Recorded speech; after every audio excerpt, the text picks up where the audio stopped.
thought I'd be telling this story, but I caught my ex-boyfriend cheating on me in my own house. I've been dating this guy for like 8 months to a year. We were in a relationship. I was like 19, so you know, it's always when you're 19, my girls know. But first, I do want to say that there was red flags I ignored. So before anybody says anything, yes, there was red flags I ignored. Again, I was 19 years old. I'm fucking 24 now. Like, now I know what not to do. But my family is from Germany, so I travel to visit them 2 times a year. It was the end of July, beginning of August, which is important because my birthday is August 19th. This was like right before my birthday. And at that time I had a dog. Rest in peace to my baby girl, Penelope. I love her so much.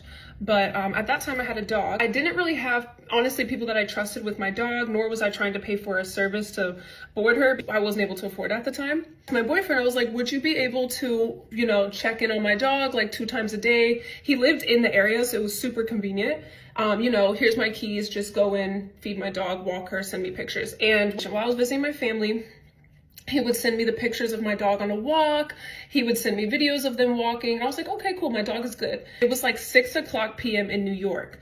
And he hadn't been answering my phone calls the whole day. And I was like, that's weird. Like, for just being so sad. Like, I was sending him like pictures with my family. He wasn't answering, like all of that. And I was like, what the fuck is going on? Like, so that's whenever my gut started telling me like, okay, something's wrong. Eventually I traveled back to New York. When I got home, my dog was fine, at least. But I found like a Casamigos bottle in my apartment. I was like, what the fuck? You're supposed to be walking my dog, not fucking having a house party. And there was just something like, listen, I believe me or don't believe me, but there was something my dog was trying to tell me. Like, I know it sounds crazy, but my dog was looking at me like, girl, something going on. And also, I forgot to mention this. I had a dream that there was a girl in my apartment with him, but I was like, that's just a dream. But you know, woman's intuition is strong. I asked him, I was like, why is there a Casamigos bottle? And he was like, oh, like I had my friends here one night. And I was like, on top of that, I had $200 in cash in my drawer that was gone. And I asked him, I'm like, where did my money go? And he says, well, I had to buy the dog food and all this. Girl, my dog she don't have a $200 meal. Like, what the fuck? I keep having this like gut feeling. And I remember my girls that been cheated on, you already know. But you'll wake up in the middle of the night, at least this is what happened with me. I woke up in the middle of the night when he was at my house at like, I want to say 4:30 a.m. This is important because I had to go to work. I had to be at work at 6 a.m. My work was like near my house, so it was quick. But anyways, I woke up at 4:30 a.m. and something, I was like, check his phone. So I don't even think I had his password. I think just something told me to type in, I think it was like 444 or like 55, something random, and it worked. And I was like, what the fuck? Like, I swear to God, I did not know his password. I opened it and I was like, oh my God. I ran to the bathroom, went through his phone, and I saw a photo of a girl in my mirror in my apartment that I paid for with no clothes. Y'all can already assume, all right? No clothes, mirror selfie with my boyfriend at that time. My living room, my couch, my dog. So I'm like, what the fuck? I'm like shaking. And then I found on his like Snapchat, it was like a photo of him like holding like a gift. I think it was a cologne, and there was a girl's foot in it, but it was a different girl. Like, based off her skin color is a different girl. And I was like, oh, so 2 girls were in my house. 2 girls were in my house. All right, cool. Went through his iMessages, and I found like the messages of the girls, and he saved them under like different names. I think I typed in like in the search bar, like here or my address, something like that. And I found those 2 girls. So I saved their numbers in my phone, all the videos on my phone. Like, I had my phone in my hand shaking like this, recording all the shit I had on his phone. And I fucking go into my room, cause now I feel like I got the information I needed. I go into my room, and at this point I normally would be waking up for work anyway. So he already kind of knew the routine. Like, eventually I was going to be waking him up too. And so I woke him up, and literally all I said to him, I was like, stand up, bitch, we are fucking baddies. He stood up, and you know what? I'm gonna just leave that how it is. I'm pretty sure y'all can infer what was going on, but don't play with me, don't do that shit. That shit, like, I'm not gonna lie, that shit like broke my heart. Like, that was like real traumatizing for me. So we had a whole discussion. I still went to work that day because I really wanted my mind off of things. Plus, I was like, again, I had been new to New York, only like 2 years in, and the people I felt like I was actually getting close to were my coworkers. And one of my coworkers was actually studying to be a therapist. I'm so grateful. Shout out to Angie if you're watching this. Really helping me go through this. And yeah, it was very, very emotional for me. While I was at work, I called the numbers of the girls. And actually, I'm very grateful that those girls gave me the fucking truth. Like, they both told me, like, the girl that was naked, she said that he had hit her up And like she came to the house and she was confused why there was photos of a girl, why there was a dog, and he said it was an Airbnb. All right, girl, now that don't even make sense. The second girl, the one that had her toes in the photo with a gift on my couch, said that they had used to talk. Oh my God, this is another thing. He had cheated on, so this is the first time I found out he cheated on me. But when we first met, he had broke his ACL, he had tore his ACL, and he was like bedridden, and I was there helping him. So when I called her, she said, yeah, I was fucking with him since he had his ACL broken. I used to go to his house and help him. I used to do the same shit. What the fuck? You didn't need two fucking nurses. And she was like, we had fell out. He stopped talking to me, probably because of you. Because after that, we stopped talking for real. And I owed him like a birthday gift because his birthday was like the month before mine. So she said that he invited her to that apartment saying it was an Airbnb, and she gave him the birthday gift. And I was by myself for 2 years. I didn't have my family, none of that. This was my first like apartment. It wasn't like super nice, but it was my first apartment that like I worked for. So I was like, wow, mind you, I was only 19. So like having an apartment at that age and like being here alone and then like having somebody I trust like do that to me, like it really, really hurt me. But later on, he like posted on Instagram, like after like I found out about the cheating, he posted a quote from like Justin LeBoy, that's some fucking dumbass fucking Instagram page. And it was like, you should be grateful I cheated on you because now you're a better woman. And bitch, sit the fuck down and get slapped again. Like, what the fuck are we talking about? It was insane because it was like right before my birthday. After my birthday, I had to move.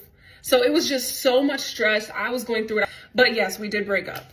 That story, like, that's something like I would be, I would not be able to tell people this like 2-3 years ago. Like this has been like maybe 5 years now, 4 or 5 years now. So it's definitely like, I'm good now. Caught him bringing not one, but 2 girls to my apartment while I was gone. Fucked up.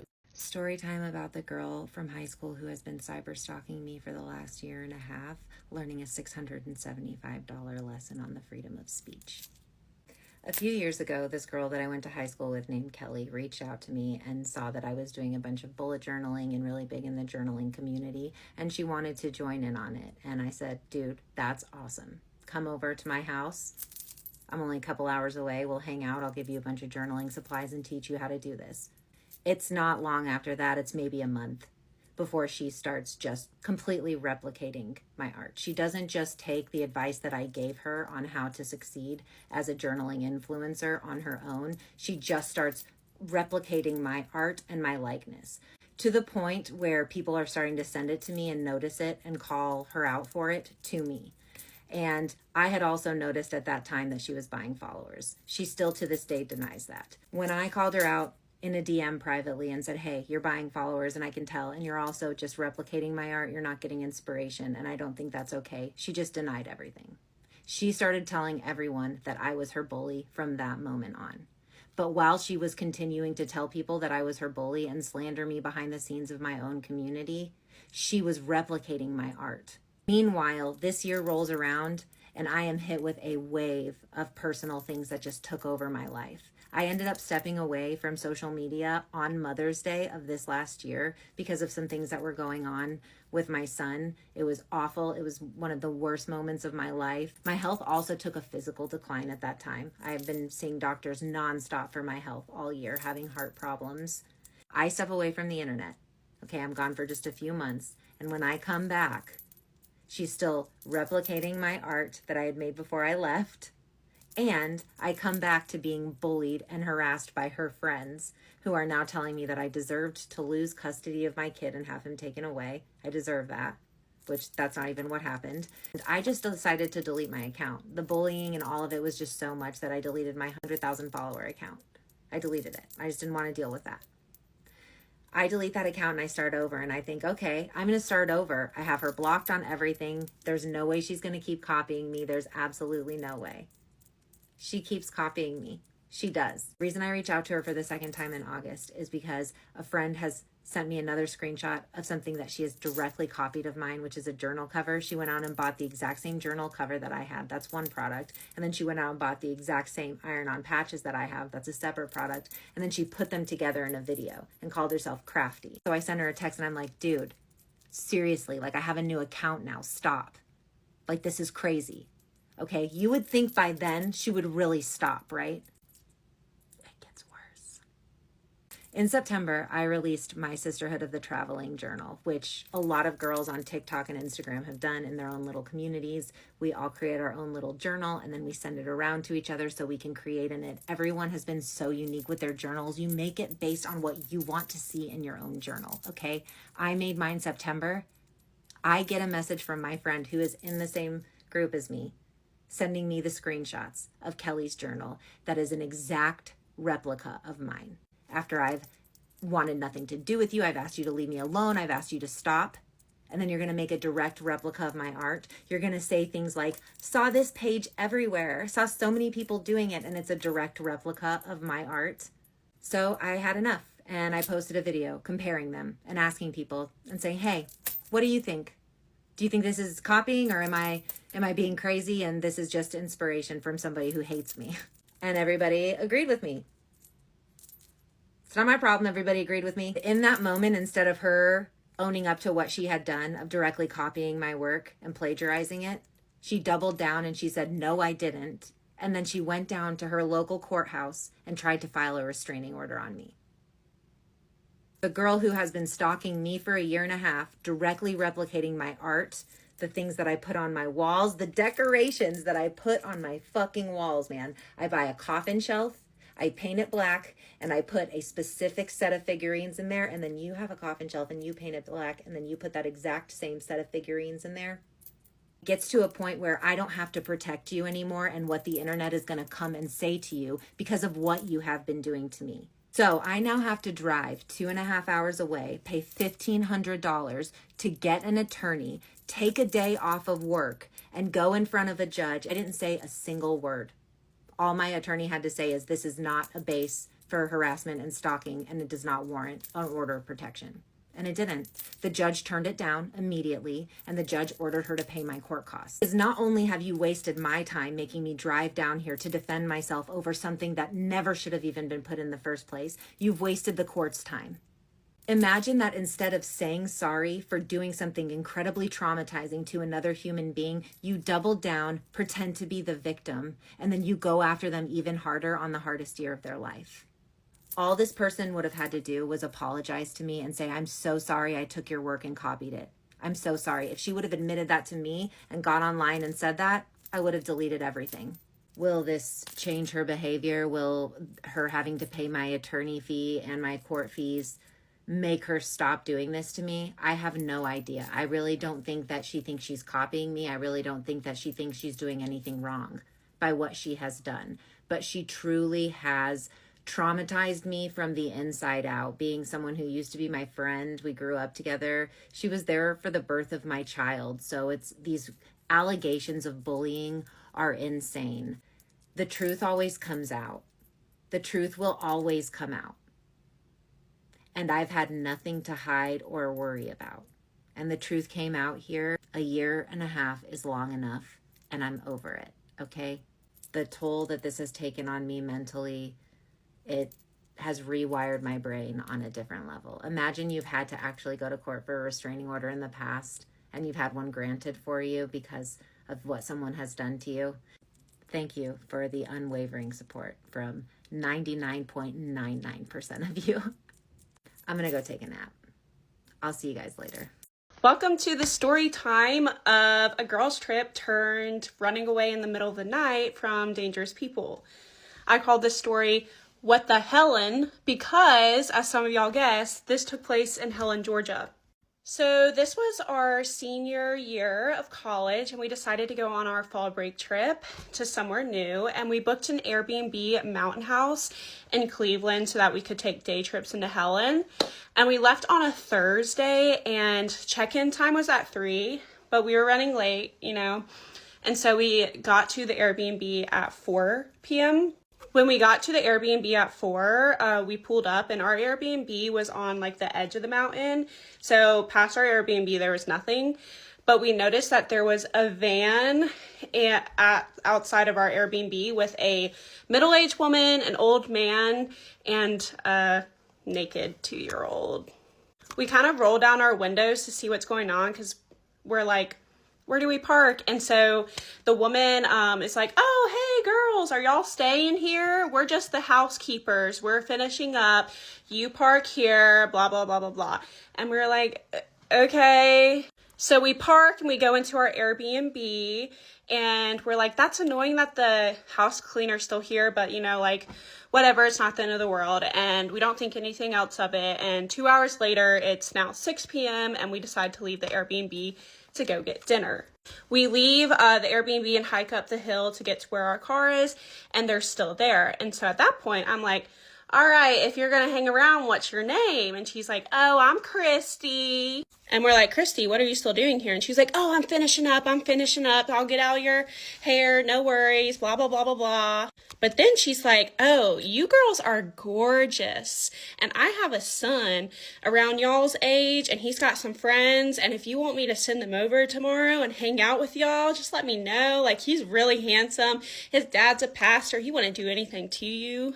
Of course, we're like, no, we're fine. Thank you. Bye. No. So then she's like, I have a great idea. How about y'all stand in a line one by one and I'll take a picture of each one of you. And we're like, yeah, no. And we get into our car and she's following us with her phone. And like, no, girls, I wouldn't do anything with them. There's just to tease my son and his friends. Girls. And we run away, like in the car. We would drive away. Puppy break.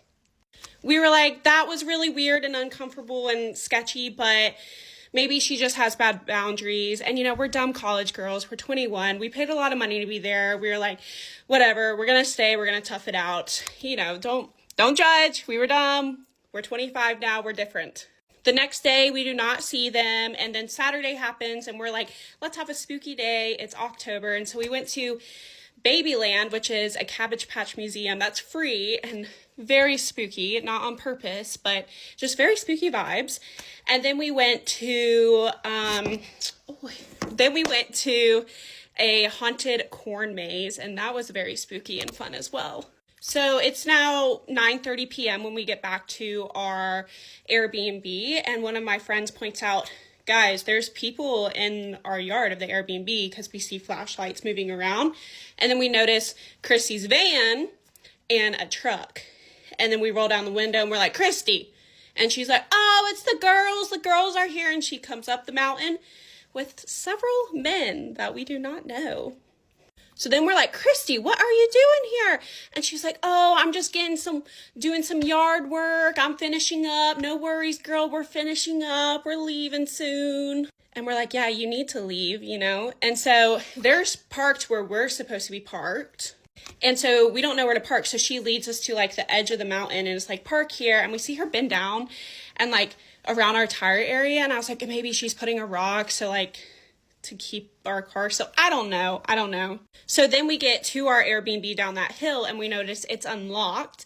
Not only is it unlocked, but the sink was wet and the toilet was still like stirring, you know? So that means they know our code and they've been in our Airbnb. So at this point, we didn't tell anyone that this was really going on. None of our parents, at least, no adults. And so I decided to take one for the team and I called my parents and I gave them like the name and every information I knew, like where we were, the names, et cetera, in case things, you know, go south. My parents were like, yeah, keep us updated. This is weird. At this point, it's like 10:30 and they're still there. And we're like, listen, they have the code to our place. We're not going to be able to sleep. Like, this is just not a good situation. And so I say, we're only 2 hours away from college. Let's just drive back. And at first, my friends think I'm joking. They kind of laugh. I'm like, no, I'm being serious. We got to get the hell out of here. Then we immediately go to our rooms and we pack our bags and we huddle together because we're like, we need a game plan because we got to act like dumb girls and we can't let them know that we're in on anything. So we decide, you know, we're going down with a fight if we have to. There's some things that are worse than death, in my opinion, and I would be willing to go down in a fight if that's what it had come to, but luckily it did not. We first decide when we leave with our first round of stuff up to our car, if they ask, we're going to say, oh, we have an early morning tomorrow, so we wanted to get a head start on packing the car. And of course, nosy Christy did ask. We started going up the mountain and she was like, girls, where y'all going? I'm the only one with the code to get into your Airbnb. I would never let these boys hurt you. And we're like, oh yeah, girl, we trust you, Christy. No worries. We're just packing our car because we're leaving early tomorrow. We wanted a head start. And she's like, oh, okay, blah, blah, blah. So then we go back in a second to get the rest of our stuff. And we're like, okay, if we need another reason, let's say we're going to go get ice cream for a movie night. And so we go and get the rest of our stuff and we're headed out the Airbnb. It is then that we notice those men had moved their truck and blocked our car in. So it's edge of the mountain, our car, their truck. We can't go anywhere. We then send our 2 flirtiest girls up to these men because, you know, we're trying to be dumb, gullible girls. We don't want them to know that we know anything or feel suspicious at all. So then my flirty friends go up to them and they're like, boys, do you mind moving your car? We want to go get ice cream and your car's in our way. And we just want ice cream for our movie night, blah, blah, blah, you know, like, yeah. And they look like deer in headlights and are looking at each other like, And then Christy's like, oh, boys, they'll be back. Move your car. They'll be back. Blah, blah, blah. I'm sorry I keep saying blah, blah, blah. This is my first story time, I think. So we get in our car, and after like a 10-point turn to get out of the edge of the mountain, we head off. And like 30 minutes later, we celebrate Julia's 22nd birthday because then it hit midnight. We got back to Wofford, had some drama there that I'm not going to talk about, not involving someone else. And then the next day when we went to go get the rest of our stuff from the car, we noticed that the tire that I saw her bend and touch had a nail in it. Yeah, a nail in it. So yeah, we did talk to the Airbnb guy. We reported her to the Airbnb guy. I have a theory he was involved in it. I don't know. I am going to post part 3 where it's all of our messages between the Airbnb guy. And we did get a 50% refund, and he offered us to stay there again for free. But we're not that dumb, so we did not take him up on that. But we did get 50% back. And yeah, the Tinder part was a joke. We didn't actually get a boy from Tinder. It was a joke. What else? And if this situation were to happen today at our more mature, more wise age, we would have done things differently. We probably would have never even gone into the Airbnb. But yeah, thanks. Sorry it took me so long to film a story time. I was at work. The scariest thing happened to me today, and I want to share the story in case I could like potentially help anyone not go through what I went through. I feel like I'm usually a really good judge of if something's a scam. Like if I get a fishy text or email, I can always spot it immediately. But this morning I got a call saying, this is Sergeant blah, blah, blah from the county I live in. I need you to call me about an ongoing legal matter. So I was immediately freaked out, call him back. And he's like, Emily, you have 2 federal citations for failure to appear to jury duty. And I just moved, so I have a change of address out right now. So I was like, oh my gosh, it must have got lost in the mail. Like, how do I proceed? What do I need to do? I never got the notice. Like, I would never just not show up. And he's like, unfortunately, you only have 2 options at this point. You can either like proceed criminally, which would be turn yourself in and face 5 days of jail. Or if you want to go the civil route, you're in an arrestable status right now, so you need to immediately go and post bond. And he's giving me like my citation numbers, his badge number. He's walking me through. He honestly seemed like a really nice guy. Like he was like, if you have any questions, I'm here to explain. And I was freaking out. I was in like a conference room at work, just completely panicking. And he's like, because you're in an arrestable state, like I need you to stay on the line with me while you go and get the cash to post your bond. I should have like known earlier that it was a scam, but I was just so panicked because I completely thought, oh, I just moved, so this for sure is real, that I was supposed to be at jury duty today and I just never got the notice. So he's like, you need to stay on the line with me in case you get pulled over on your way to post bond. I need to give them my credentials so that they don't take you into custody. So I'm texting my dad and I'm like, Dad, I need $5,000 like right now. I need to, the guy basically was saying like, get your belongings and go right now to go post bond.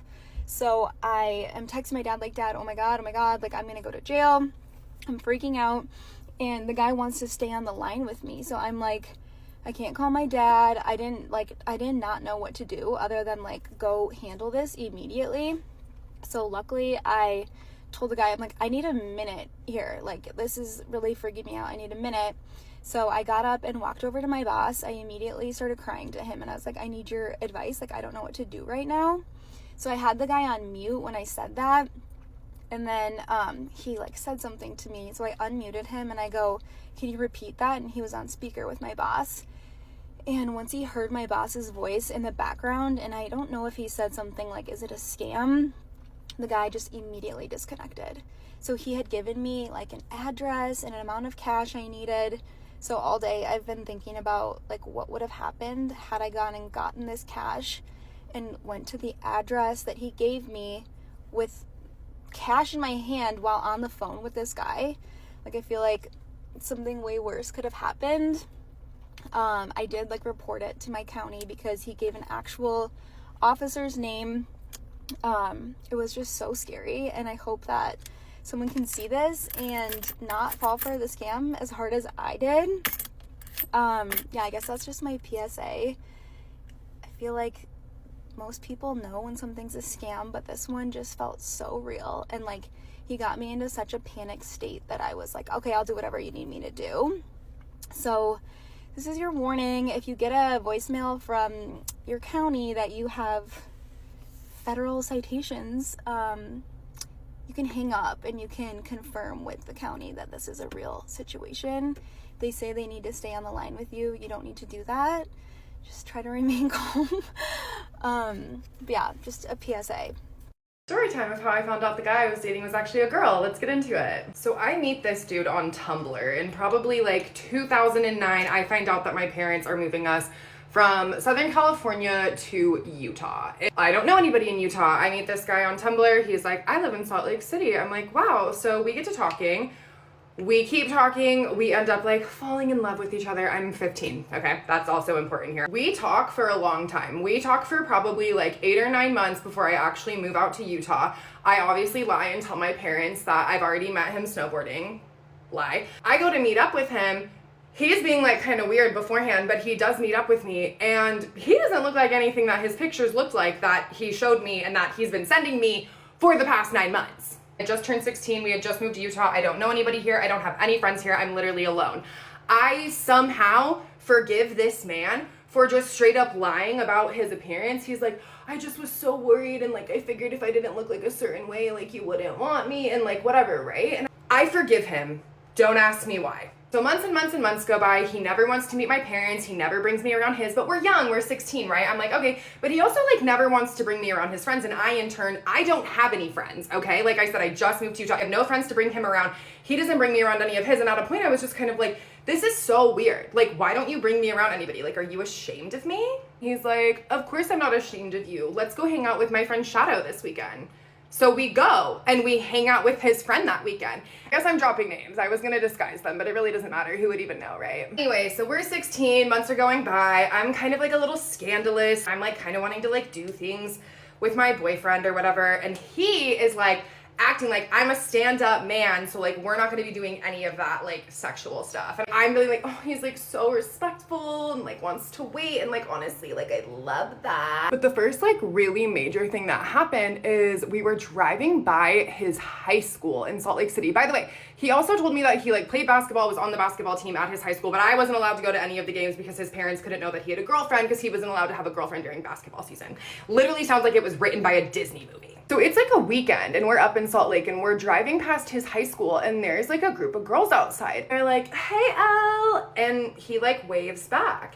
We get to his house and I'm like, why did those girls call you Elle? And he was like, no, they called me Dal. And I was like, oh, because as I know him, his name is Dalton. A few weeks later, we're going to a show at the University of Utah, but going to like pick up our tickets at Will Call. When they go to pick up the tickets, they also are like, oh, under L? And I'm like, that I know I heard for fucking sure. So we get in like a little tiff because I'm like, what's going on? Like, that's so fucking weird. Like, what's going on? Somehow, some way, this man just convinces me. I don't know. I literally don't know, you guys. He just convinces me that like what I'm hearing is not correct. whatever it is, like, he's like, I don't know why you keep hearing L. They're clearly calling me Dal. Like, what are you making up in your head right now? Like, what's going on? Like, gaslighting the absolute shit out of me, okay? So we're at his house one day, and it's just the two of us again. Like, I never see his parents, right? Like, and his mom and dad ended up coming home early. His dad walks in the house, and I just hear him go, Elliot, can you come help your mom with the groceries? And I'm like, and the way that he literally just like jumped up out of bed and like walks out the door to like immediately go help them. Like, I don't even think he like looked at me on the way out. It was just like such a natural response to like go and clearly help his mom with the groceries. My heart starts beating 10,000, like literally like pounding on my chest, because I'm like, whose house am I in right now? What the fuck is going on? Because the person that I'm dating is Dalton, not Elliot. So literally, what is going on right now? So I immediately grab my bag, grab my shit, and I go to storm out of the house. I literally like walk out of his room. I walk past all of them in the kitchen. How awkward. To the point where he literally was like, wait, Jacqueline, stop. I'm like, don't fucking touch me. In front of his parents, his dad is like, whoa, whoa, whoa, what's going on? I did not come correct. I run out of the house again. I'm scared, you guys. I'm literally so scared right now. That's like the only way I can put this into any words. Straight fear. I get in my car. I call my best friend. I'm crying. I get down the street. I have to pull over to throw up.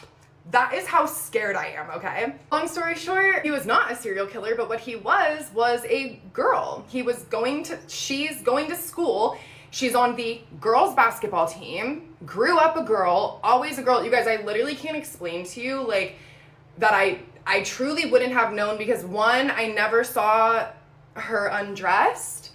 And she was very masculine presenting. That is the only way that I'm gonna put that. I am not gonna insert a photo for obvious reasons, but like, we had taken photos together. I had posted photos of them, and like, nobody in my life was like, do you think that maybe that boy is a girl? Like, nobody, okay? They were going through like an identity crisis where like, I think maybe they wanted to be like a boy, and so they were like trying that out with certain people, but it's like, you were literally straight up lying. It fucks me up in the head so bad, because I sat there and was like, do I like girl? Like, because I'm so convinced that I like love this person and whatever that means at 16 and like want to be with them. And then I literally find out that I had been lied to for the whole year and however many months we had been together. Like, it was a long time of me just seriously being so fucking stupid. Obviously, we broke up. It's actually kind of funny that I'm just sitting here willingly telling this to the internet, because when I was younger, I was like, I'm literally taking this to the grave. I will never tell anybody that this happened. I even lied to friends and told them that I had met this guy snowboarding, because I didn't want them to know that I had met him on Tumblr.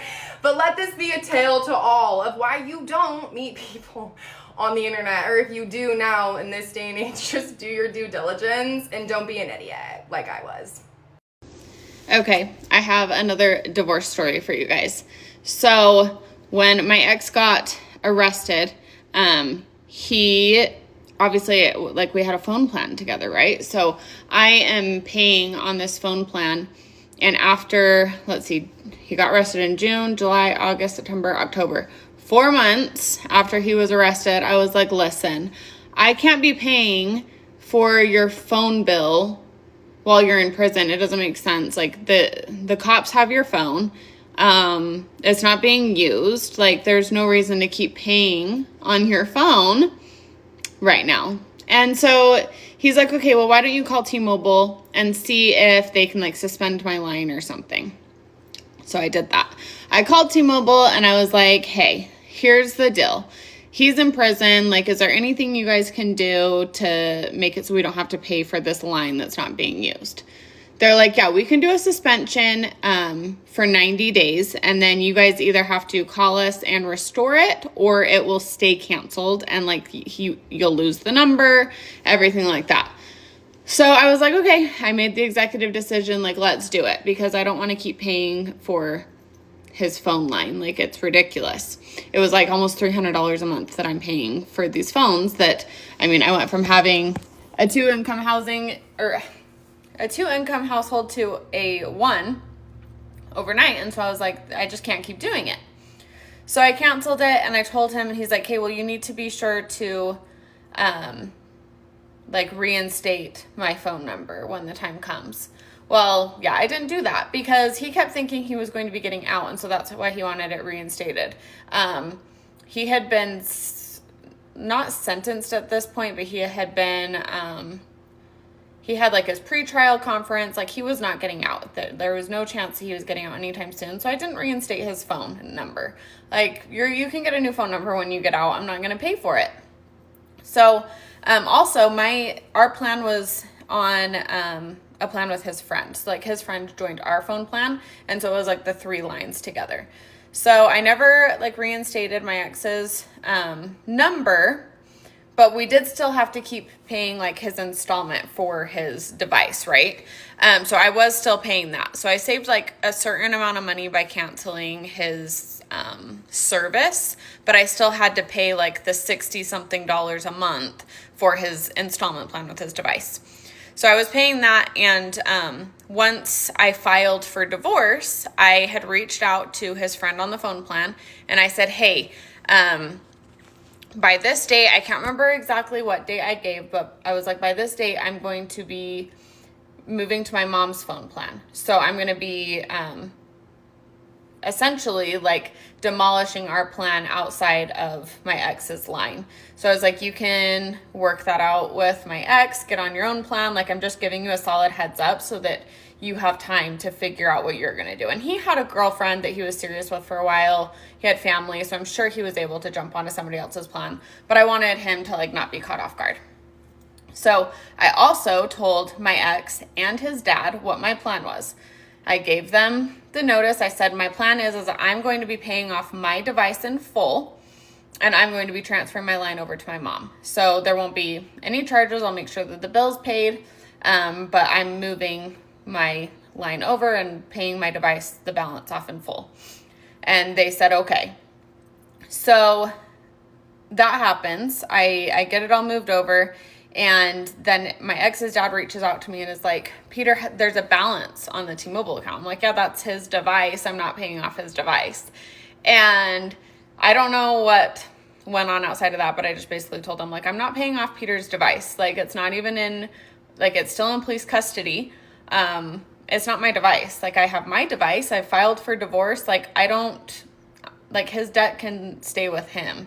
I had to pay mine off. That's up to him to pay his off. And mind you, this guy didn't have like no money in prison. Like he had money, and his parents had money that they could borrow to him until he got the payout from our house. Like, he was going to be fine. I was not screwing this guy over.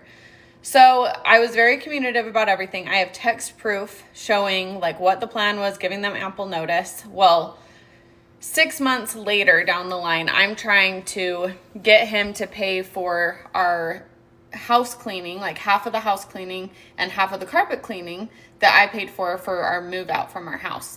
And he's fighting it, saying that he never said that he would pay for it, when I got physical receipts because I told him I Venmo'd them, and he's like, that's not enough proof, so I won't pay half unless you have actual receipts. So I had to like reach back out to these people and ask them for actual receipts, which they like wrote up for me.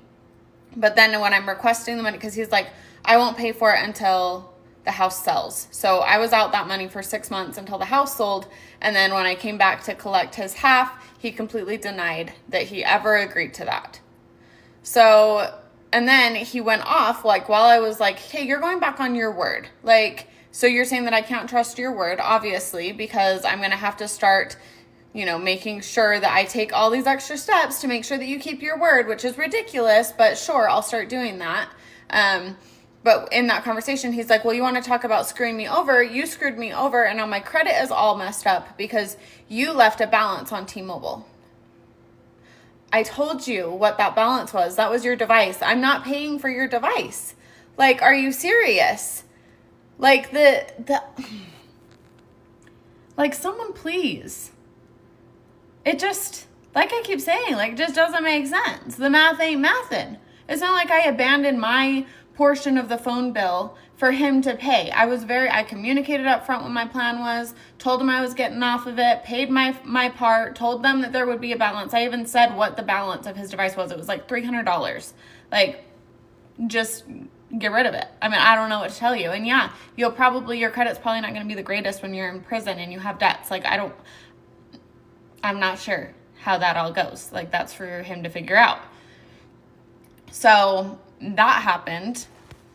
So he was all pissed off about the phone situation, and I just was like, well, I mean, he says that I screwed him over because of that, which is fine. He can believe that. hearsay. But just to make sure that I'm telling all truth here, he did end up paying for half of the carpet cleaning on the house sale because I was able to go to my attorney, and my attorney was like, well, did the realtor suggest a carpet cleaning? And the realtor said that he would put it in writing that he did suggest a carpet cleaning, but he didn't suggest a move out cleaning, that he just requested it to be like swept and wiped down. So my ex did pay for half of the carpet cleaning, which wasn't even the expensive part. The house cleaning was the expensive part, and he had agreed to pay for it because I was moving over an hour away, didn't want to bring the cleaning stuff back and forth, and so I was like, would you be good if we just split the house cleaning? This is the amount that it is. Anyway, he never ended up paying for that, so if that tells you anything about his word and his character.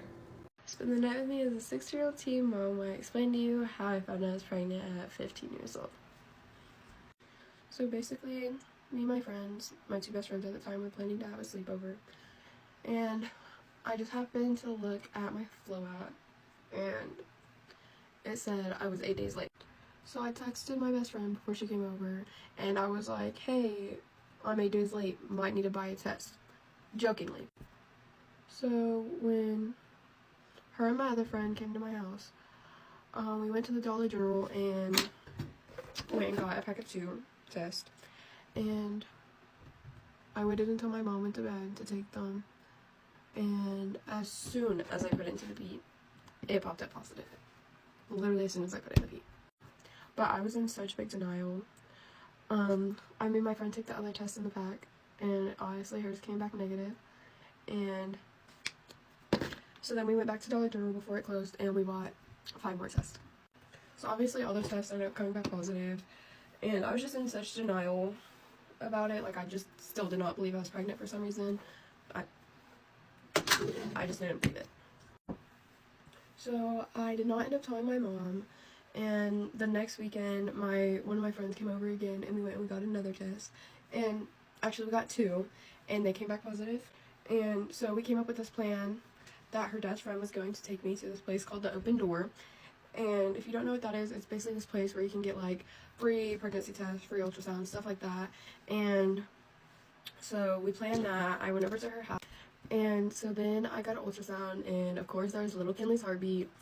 And I still did not tell my mom because I still did not believe I was pregnant. But anyways, now I'm ready for bed. Thank you for watching, and if y'all want to know how I told my parents I was pregnant at 15 years old, let me know. Hi.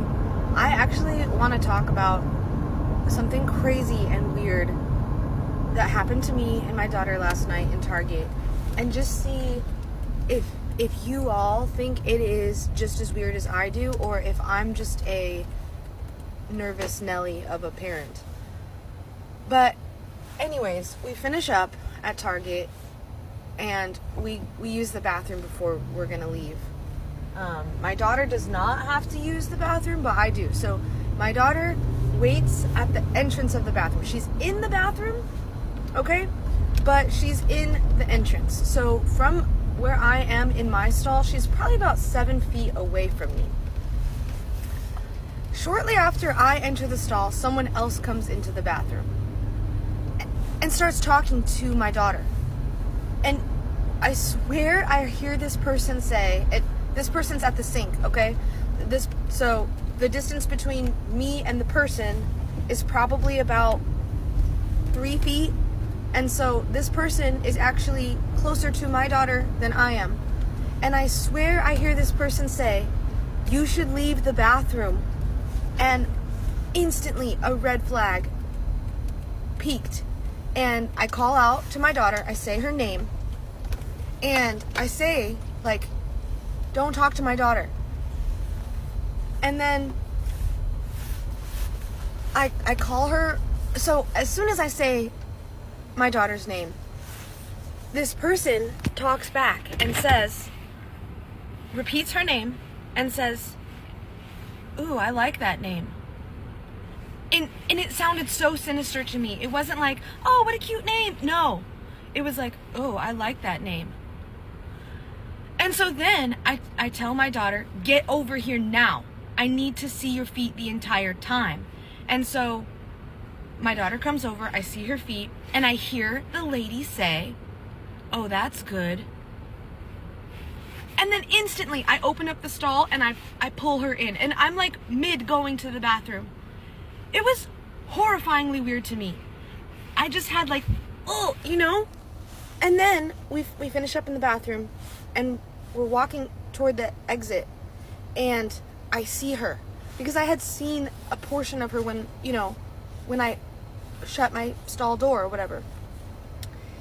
And so I see her, and she is standing in such an odd place.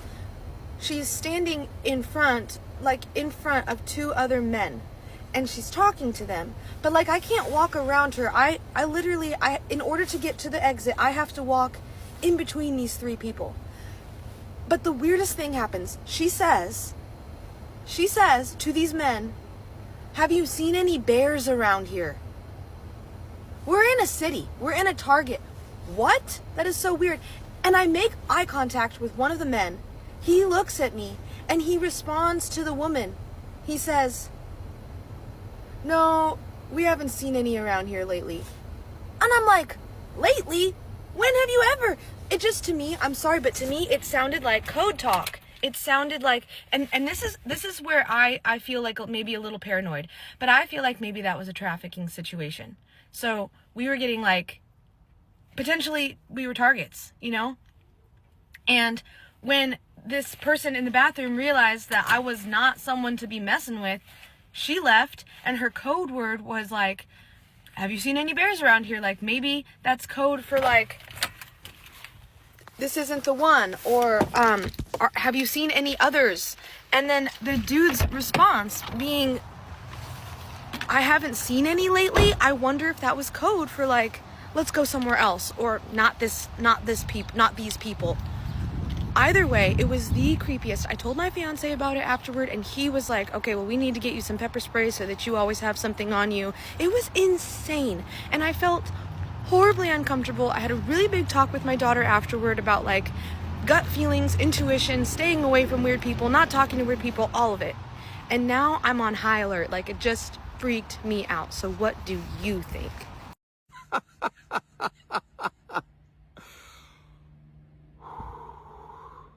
Hi. So I'm gonna do a get ready with me while I say a little story time that happened to me yesterday, because it's really weird. And it's nothing too crazy. But I would appreciate if you did sit and listen, because it is like, it's something regarding like kind of like traffickers, or it like the possibility of them. Nothing happened to me. I'm not a victim, but this can be something that's spread as like awareness, because this is very much a real thing that happens, and you guys need to protect yourselves, especially women. I know this happens to men too, but especially to women. I'll also show you guys the products as I go, if you care. This is the moisturizer I use. Okay, so I'm just gonna start off the story by saying I was at work. I work in retail. So this was a public place that this had happened. It wasn't, like somewhere private at all. And I had happened to be on the register, and everything was going fine, and this guy had approached me, and I didn't think anything really of it, but I'm not gonna sit here and say he wasn't like a little weird. So he came up to me, and all he had bought was this really big carpet. Like, this carpet was like taller than him even. It was like this white carpet, and that's all he purchased. He was with a girl, and I noticed she was, she was very quiet. I can't remember if she was like looking down, but she didn't say a word. She was very silent, and I didn't even notice that until later, because it didn't like go in my mind. Like, he looked at my name tag, because we have to wear, lanyards with our name tag on it. Most jobs have you have your name on yourself somewhere. And he had said about my name, like, oh, like, I've never seen someone with that name before, like, this is my favorite name now. I was weirded out. I was like, okay, that's weird, because I don't have some, like, super unique name, so it's like, a little description of him was he had a slight Russian accent, he had very, very, very blue eyes, he had, like, light hair, he was at least 6 feet, you know, just... And then he started talking about his Mustang, which is really weird because why do I care? Like, I'm sorry, but, like, why do I care? He was talking about how is he gonna fit his carpet in this Mustang, and, like, he was like, can I leave it here? Like, can I come pick it back up? And I was like, yeah. And so he left the store. And I kept going on with my day. And this was only, like, a 4-hour shift. So, you know, like, I wasn't there, like, a very, very long time, you know? I also want to add that this guy was nowhere near my age, and he wasn't, like, some old man or anything, which would have been more creepy, but regardless, it was still creepy. Obviously, I'm not a minor. I do have tattoos, so I am of age to get tattoos. Do what you want with that information, but I am not in my 20s, and this guy was definitely, you know, like, in his, like, later 20s, so this guy knew, if I know that he's not my age, there's no way that he would know that I'm nowhere near his age, which was the biggest red flag to me. And so I just went on with my shift, and, you know, he left. And at this point, I was about to leave for my shift, and I hadn't thought anything of it, but, you know, I was about to leave my shift, and when you're on register at my job, you have to take all your hard tags, because we have to take a lot of hard tags off when we're checking people out and stuff. And so I had to go to the back and put all of my hard tags and stuff away. And so, as I said, I have to go to the back of the store. Like, I was at the front of the store and I had to go to the back of the store. And so this man comes back to the store. I saw him leave. Could he have came back in? Sure. But he would have been in the store for like 2 to 3 hours at this point. And no, that's not extremely surprising with the holidays, but when you're buying one carpet and that's it, and you didn't buy anything else, it's kind of odd. And so at this point, I'm in the back of the store, putting my stuff away, and I was only in the back for like 5 minutes. I go out of the doors from the back of the store. This man is standing right there, in the toy section, in the kids section, holding slime. He comes up to me, pulls me aside, and whispers to me, "Can I ask you a question?" I was like, "What?" He was like, "Are you single?" I looked him in the face and said no and walked the other way so fast. And I went to the side of the store to go wash my hands and stuff. I see him again looking right at me. And at this point, I was about to leave, so I didn't see him after that. And that's all that really happened from there. And I was just weirded out the rest of the day because, like, genuinely, who does that shit? I think what gets me the most is the fact that he knew that I was way younger than him. And another thing was that the girl that he was with was really, like, super silent. I don't know if it was a decoy. I don't know if it, like, a decoy, I mean as in, like, a family member or, like, someone, like, you know, like, men can be with a woman so they look safer. Like, predators will do that sometimes. And they'll make it sound like they have money, or they will target you in stores. And obviously, I'm not making hella bank, like, working at this store. Like, I make a good amount for myself, but it's not like I'm making, like, you know? And you would think, like, oh, like, if he has a Mustang, which I didn't think anything like that. Like, oh, like, I have money, like, oh, you don't, okay. But yeah, that's all that really happened. But the rest of the day, I was extremely fucking weirded out. And then I talked to my mom about it, and she brought up, because I didn't even think about this, she brought up the possibility of, you know, like, traffickers and, you know, people like that. And, you know, I'm glad nothing bad happened to me because I'm not someone who's gonna fall for shit like that. And to the people who do, like, it's not your fault, you're a victim. And what worries me the most is he's definitely doing this to other people. And the fact that he just bought a carpet and that was it kind of, like, made me scared.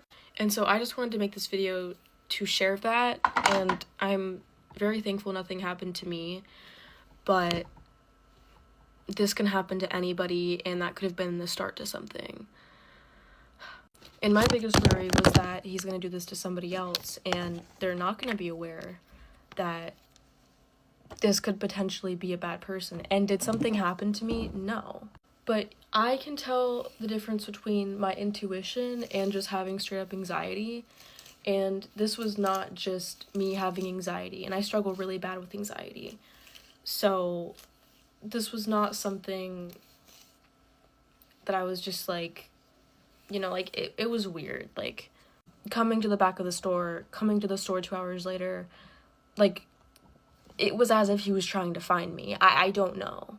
And I wasn't wearing, like, a ton of makeup. I wasn't all dolled up. Like, I definitely look young. I don't look like I'm, like, anywhere near his age. Like, and could this have just been, like, a guy hitting on me? Sure. If I'm wrong, sue me. But I just wanted to share this because this could have been the start of something very scary. And there are signs. So if you are a victim, I'm sorry, and I want you to know that it's not your fault. And, like, we need to be careful of the situations we put ourselves in. You know, like, don't go up and meet somebody online at an apartment, a hotel, a house. It needs to be in public, and you need to get to know them for a while to gain trust. And this can happen even if you gain that trust. But these people aren't smart people, and you need to be very stern with them. Even if that means, like, saying, like, my dad's a cop, that could scare them off, you know? But yeah, that's all I really have to say. Thank you for watching, and I just want you guys to stay safe, especially women. And this video wasn't meant to get clout or anything. I just want you guys to be safe and be aware of the signs, because there are signs. Who is Duffy? Duffy is my muse, and he also runs the cult that I'm in. This video is for anyone that DoorDashes or knows someone that DoorDashes. If that's you, listen up, because I just got scammed. Okay, so I was just out DoorDashing, and I accepted an order, and it was for Taco Bell. And immediately, as soon as I accepted the order, I started getting message after message after message saying, do not pick up the order. So as I'm getting the messages, I got a phone call, and the caller ID just said DoorDash.